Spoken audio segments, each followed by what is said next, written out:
ละทมคมคืนเป็นสาวกลางคืนลำบากยากหนาถูกสังคมกล่าวขานประณามนินทาเขาหาว่า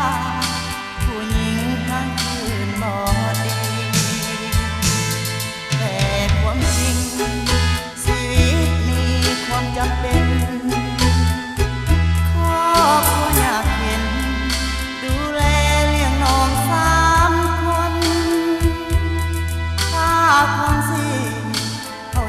หักแพงเหลือทน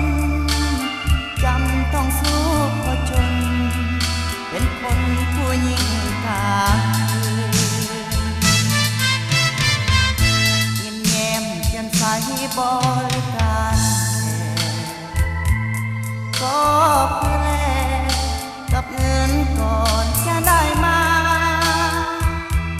มีไทยหูข้างในคือหยาดน้ำจำเป็นน้ำทางออกซอกคอนี่ละชีวิตผู้หญิงกลางคืนหวานอมขมคืนหาเงินโดยความจำเป็นขายแต่เราอย่าเข้าใจว่าขายแนวอื่นจากใจผู้หญิงกลางหวังว่าสังคมพอเข้าใจ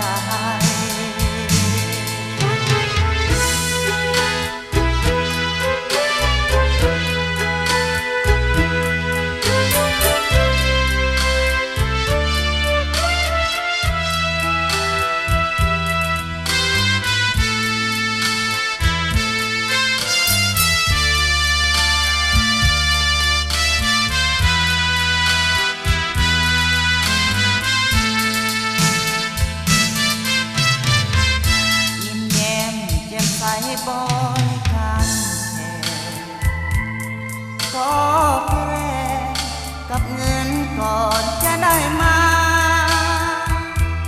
มีไทยหู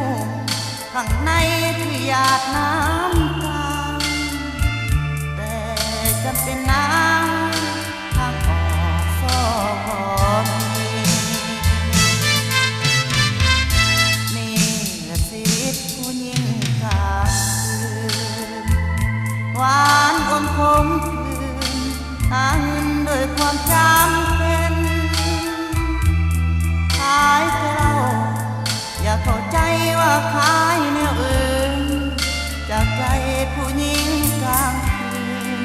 หวังว่าสังคมพอเข้า